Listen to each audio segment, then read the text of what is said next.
anything yet. We've been nice. We've been nice. President Trump vowing to step up strikes against Iran after the deaths of 3 U.S. service members over the weekend.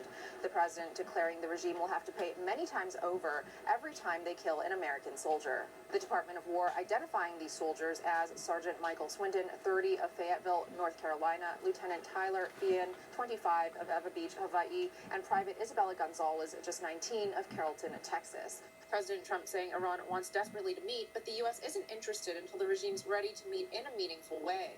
But if they're going to shoot at commercial shipping, then we're going to hit them, as the president said, 10 times harder, which every night we're degrading them further and further. The president also vowing to bomb Iran's Pickaxe Mountain very soon.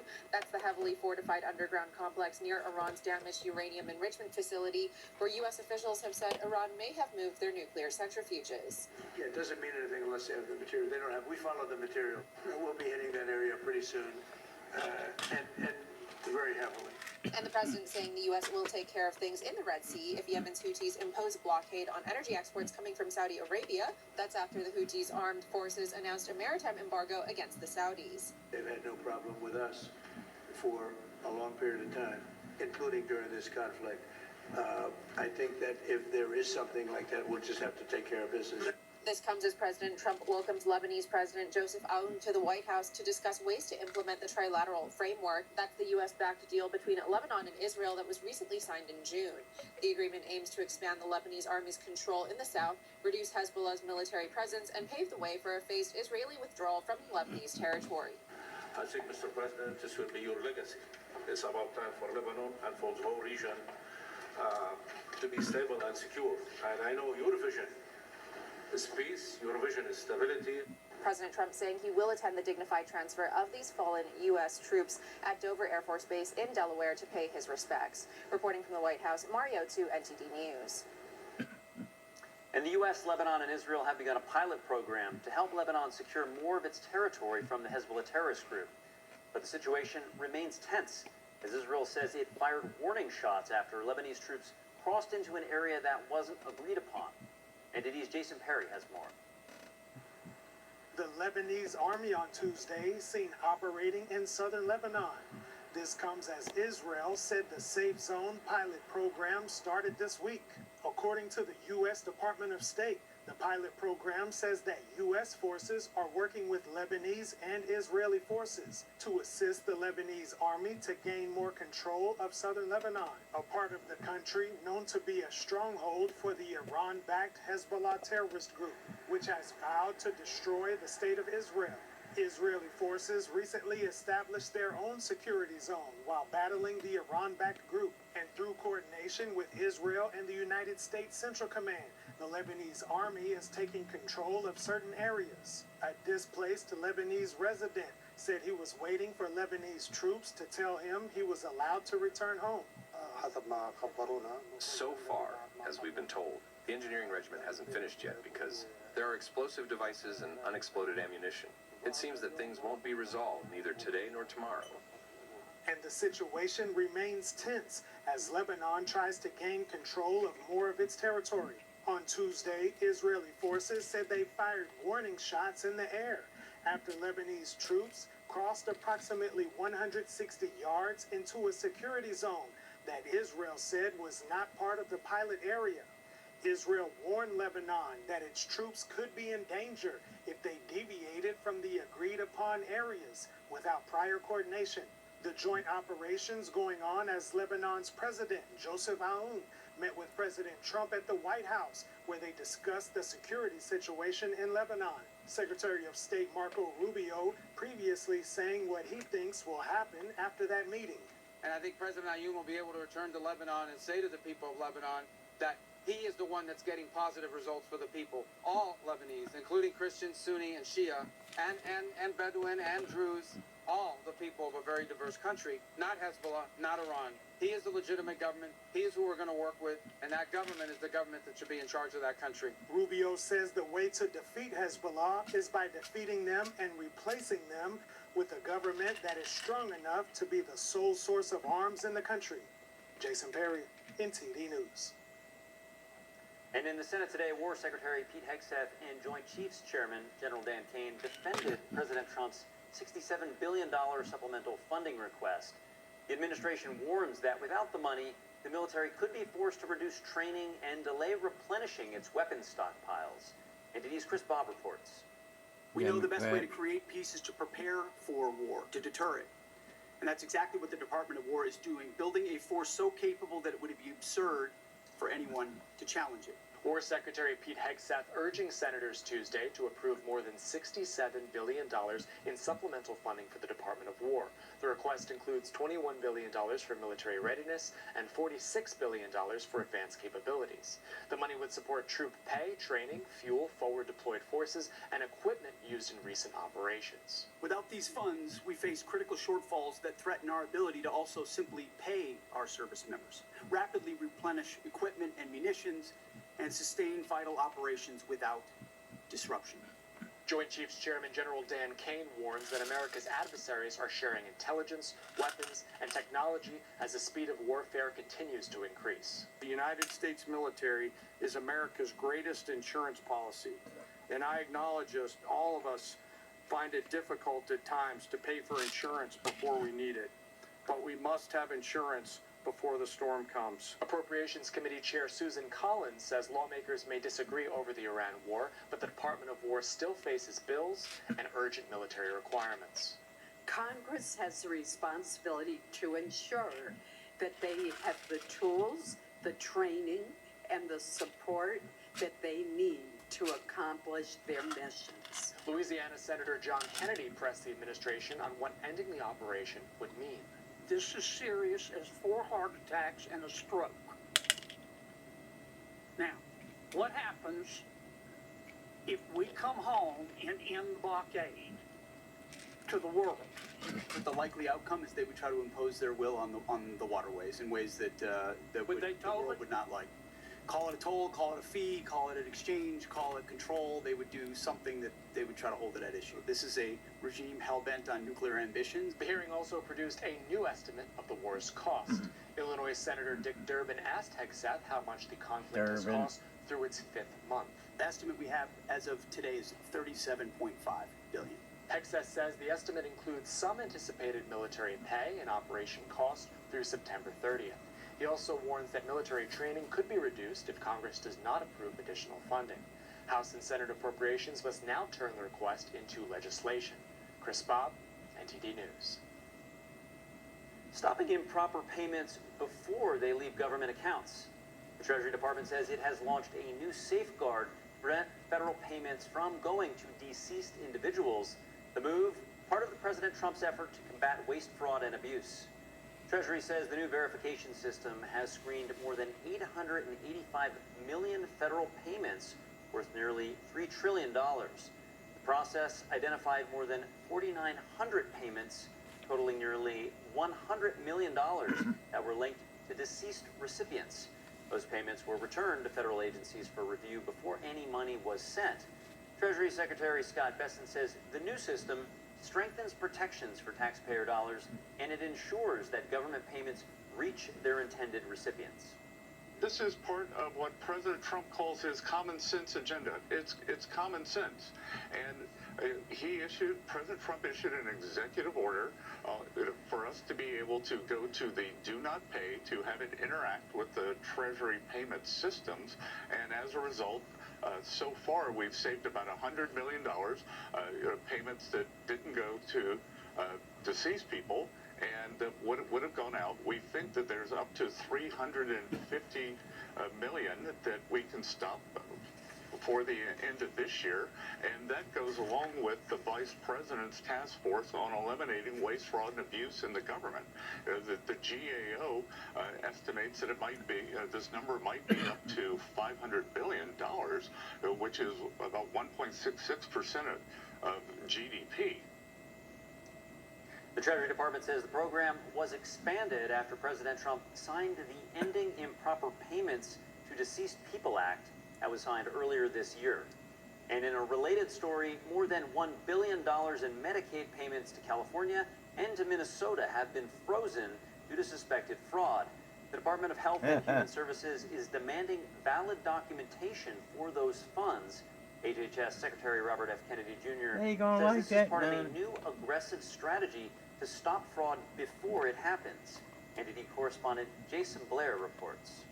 This administration will do whatever it takes to keep your taxpayers' dollars out of the hands of criminals and fraudsters. The Department of Health and Human Services is requesting valid documentation for over $1 billion in Medicaid payments to California and Minnesota over suspected fraud.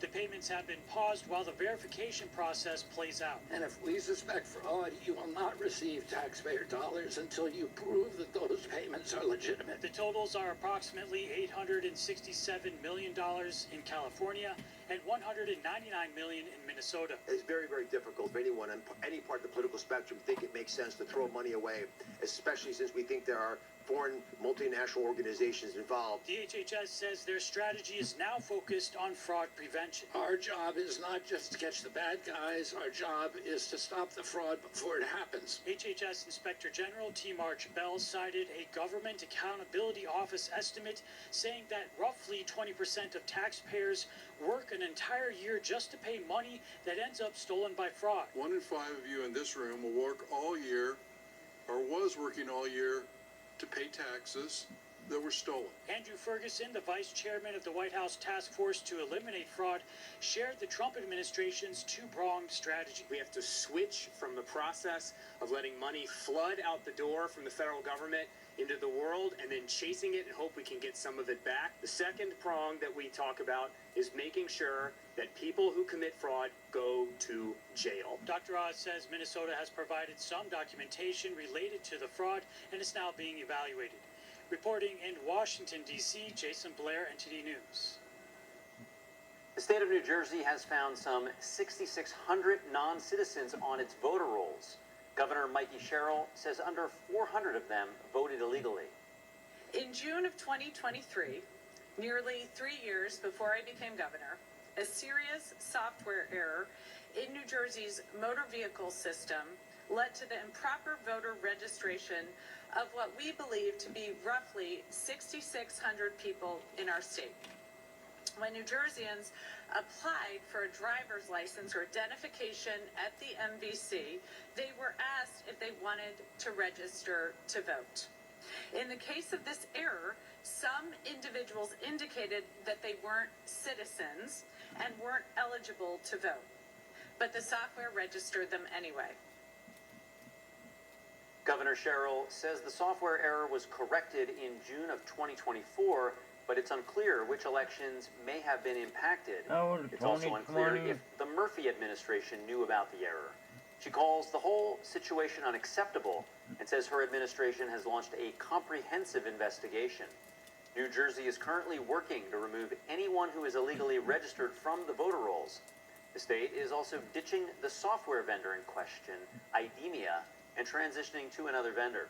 The governor promises that she will treat election integrity seriously, ensure accountability, and prevent something like this from happening again. And today, voters in Arizona are headed to the polls to elect their preferred nominee for governor and for key congressional races. President Trump has endorsed Congressman Andy Biggs in the Republican primary for governor. Biggs faces a crowded field that includes Congressman David Schweikert, Scott Neely, a concrete pumping contractor making his second run for governor, and business owner Ken Maselli. Whoever emerges will face Democrat Governor Katie Hobbs in November. To run for governor, Schweikert is leaving an open seat in the competitive 1st District. Also worth watching is the 4th District, where the race will indicate whether the socialist surge has hit Arizona.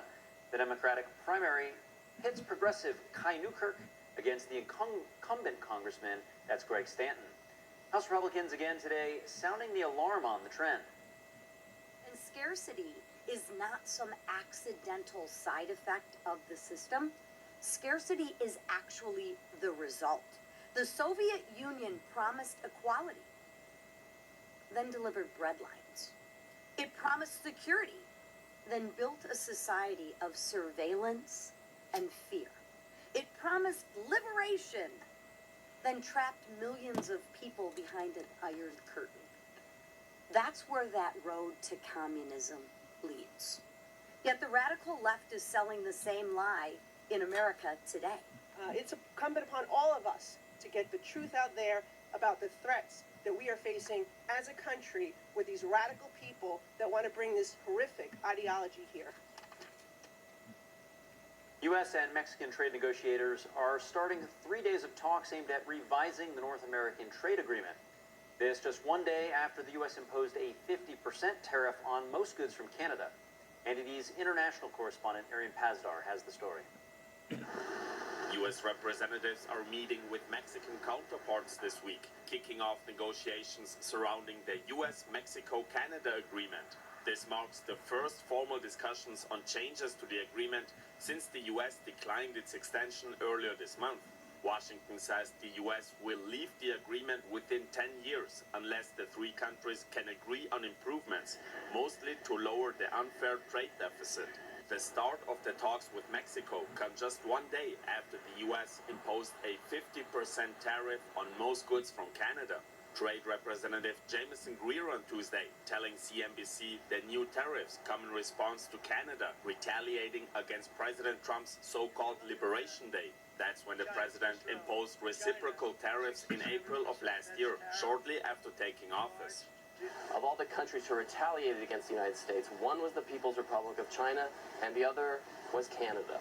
Some of the things they did is they banned the sale of U.S. liquor and other booze on Canadian shelves. This graph shows the example Greer made.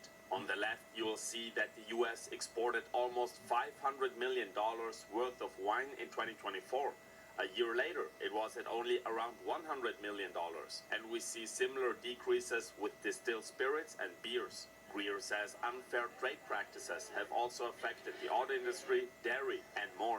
And so we have a tailored action that covers a subset of Canadian goods. We aren't banning the goods like the Canadians have banned American alcohol. We're not putting a cap on them or limiting them like they've done to cars and dairy, but we have a tariff. President Trump on Tuesday responding to a question on whether the tariffs come in response to the recent Canadian wildfires, which are polluting the air in New York, Detroit, and other cities, causing some businesses to temporarily close. The president previously said that Canada could prevent the fires by taking proper care of its forests. No, that's separate. We'll look into that separately. And what is there anything? It's only response to the way they've treated our farmers and our people. You know, Canada's been very, very tough on us over the years, for many years, and no other president's done anything about it. Canadian Prime Minister Mark Carney saying he's now open to discuss the current situation. I spoke with President Trump earlier this morning. We agreed to intensify negotiations in the coming weeks. Carney says he wants to find a solution that works for the U.S. and for Canada. Arian Pazdar, NTD News. A policy conference on Capitol Hill is shining a light on the Chinese Communist Party's tactics to undermine the U.S. and Taiwan.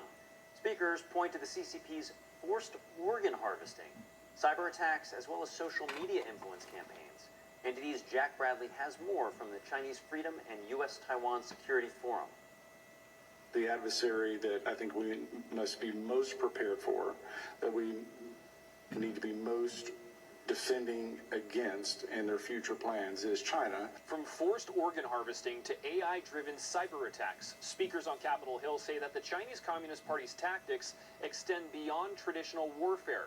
They argue Beijing is using everything from human rights abuses to online influence campaigns to silence critics, pressure democracies, and expand its global reach. Taiwan matters because it shows what China should be. In Communist China, the greatest good is the survival and supremacy of the Chinese Communist Party. So, anything goes. That's why you get atrocity. That's why you get a kill-to-order industry. One of the most shocking atrocities is China's state-sanctioned forced organ harvesting. The main target is Falun Gong, also known as Falun Dafa, a spiritual practice based on truth, compassion, and tolerance, and heavily persecuted in China. I had a hard time believing it at first. I could not believe that physicians were participating in these type of crimes, and only after looking at the data, have I become fully convinced. The event recognized the global Quit the CCP movement as well. Since 2004, 464 million people have quit the Chinese Communist Party.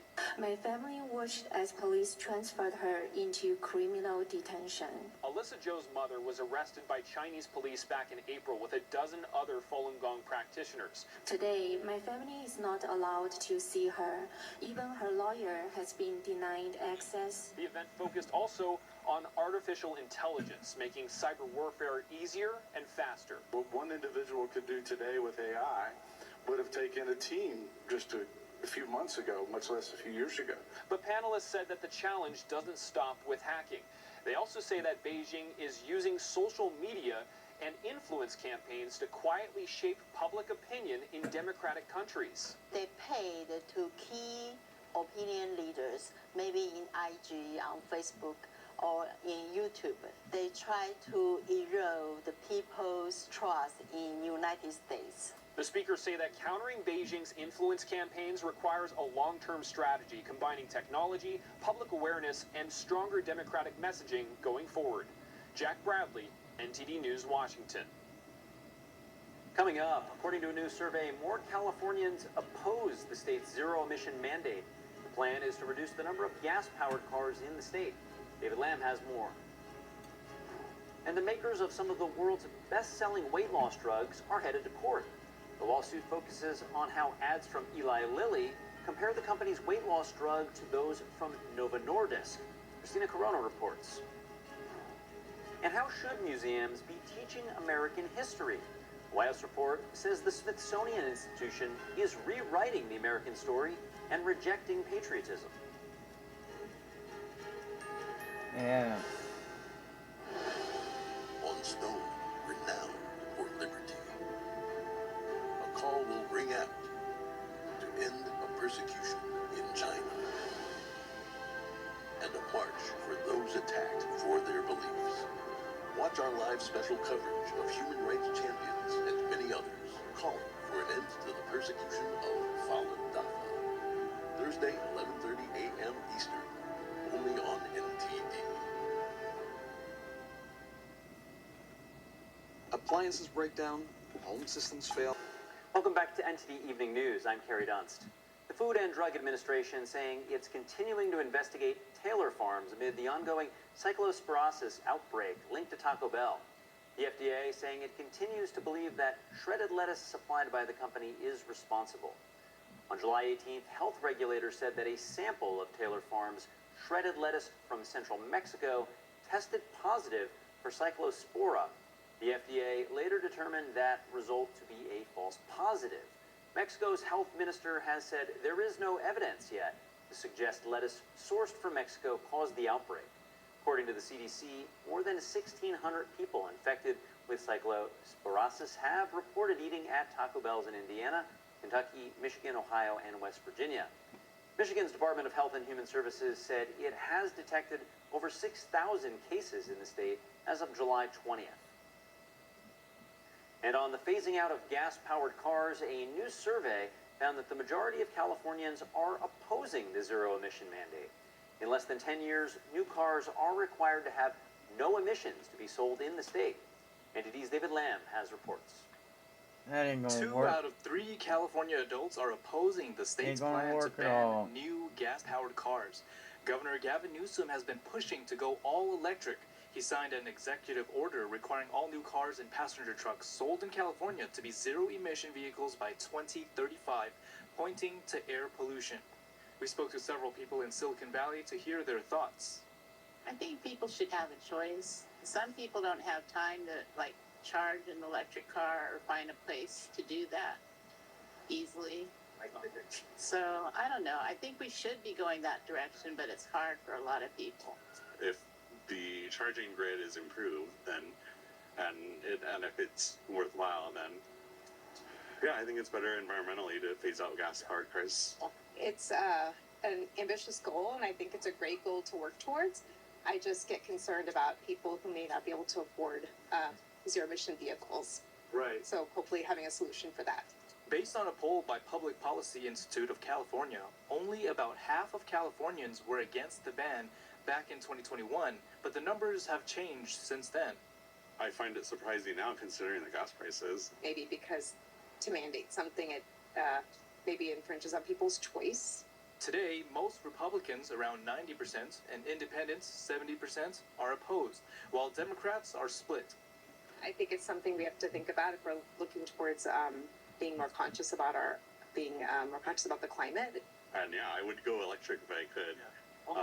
If there was like a better charging kind of network in the country, but I don't see that.